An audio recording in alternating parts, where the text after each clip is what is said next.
Ikasketa kooperatiboa talde lanean oinarrituta dago. Eta hau aurrera eramateko teknika desberdinak erabiltzen ditugu.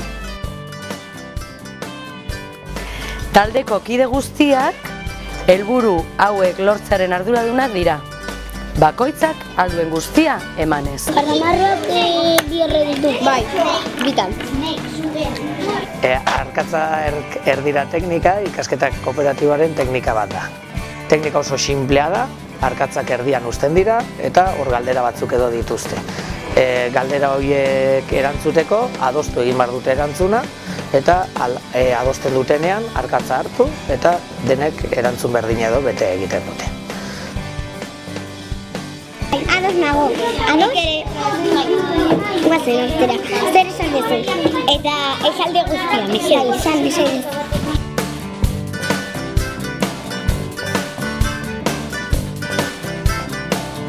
Guk irakurketa eta idazketa lantzerakoan enfoke konstruktibista bat ematen diogu. Hau da, haur bakoitzak bere ritmoa jarraitzen du. Haurra bera da protagonista. Berak barruan ezagutza batzuk ditu eta pixkanaka eraikitzen joango da. Nola lantzen dugu? Bueno, egunerokoan. Azten gara izen propioak landuz, zerrendak pasatuz, arduradunak menua idazten du, baina gainera egunean zehar testu desberdinak lantzen ditugu. Ipuinak, errezetak, egunkariak, eta gero, denon artean, hipotesiak eratzen ditugu, eta pixkanaka konklusioak ateratzen zaten gara. Eta orduan, arlo bakoitzak, bera, joaten da, eraikitzen. Eta horrela, ia nahi gabe, oso motibatuta, iritsiko dira irakurketa eta idazketa konbentzionalera. Hemen hartzen du? Oso ondo. Eta azkenekoa, hemen hartzen du? Non dago leire moza? Oso ondo, tori arduradunak.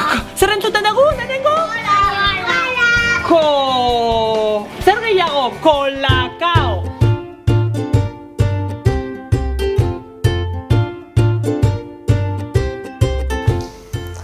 Bueno, psikomotrizidadia batez ere lehenengo haurtzaroan oso garrantzitsua da. Eta oso garrantzitsua da, mugimenduaren bidez eta jolasen bidez, lortzen dutelako beraien garapena areagotzea eta erraztea. Eta hemen dalekua hori lortzeko, bai garapen fisikoa, kognitiboa, emozionala eta soziala. Saioa berez beraientzat libre bezala da, baina berez irakasleak ere modu batean gidatzen du edo aukera ezberdinak ematen ditu. Horregatik daude fase ezberdinak. Hasierakoa da, hasierako agurra. Bana-bana agurtzen da ume bakoitza, berari sentiarazteko presente saio horretan. Eta ja hasten gara zuzenean harresia bota, eta horrek ematen du hasiera fase sensorio motorrera. Eta hor da, mugimendua, salto, korrika, txiri buelta nahi dutena. Hor da, esplosiboagoa. Gero, irakasleak egiten duna da, pasa fase simbolikora. Eta hor, usten zaizkie oihalak, palitrokeak aukeran. Orduan, egiten dutena da, fase batetik bestera, beraiek naturalki pasa, ze batean nahi dute oihalekin fase joku simbolikoan sartu. Hurrengo fasea ja da errepresentazio fasea. Hor, ja behin dana deskargatuta eta dena aterata, eseri egiten dira berriro, eta edo plastilina, edo ipuina, edo marrazki librea da, beste libre beste modu batean, ez? Errepresentatzen dute lehen gorputzarekin eta orain ja beste modu batean. Eta ja bukatzeko eta borobiltzeko saioa badago bukaerako agurra. Eta hor ere, banan-bana aipatzen da besti baten bidez, ume bakoitza eta agurtu egiten zaie. Aroi bai, txulalai, txulai, txulalai, izle baian, txulalai, txulalai, txulalai, jarrekai.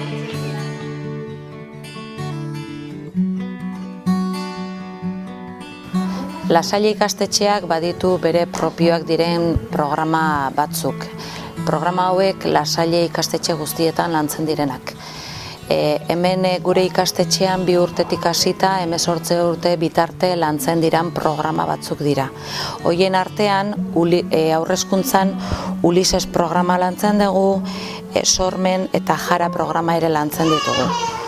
Ulises programa lantzerakoan estimulazio goiztarra programa bat da eta arlo ezberdinetan garatzen laguntzen duena.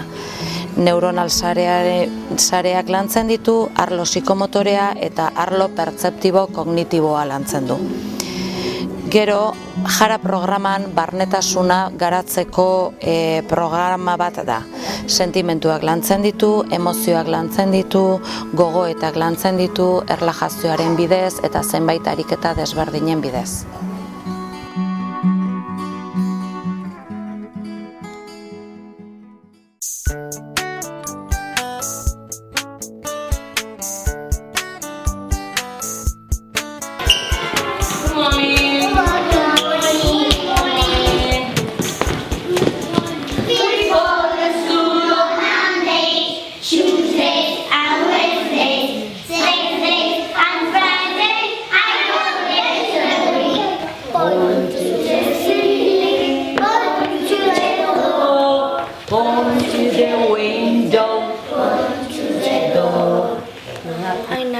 Esto.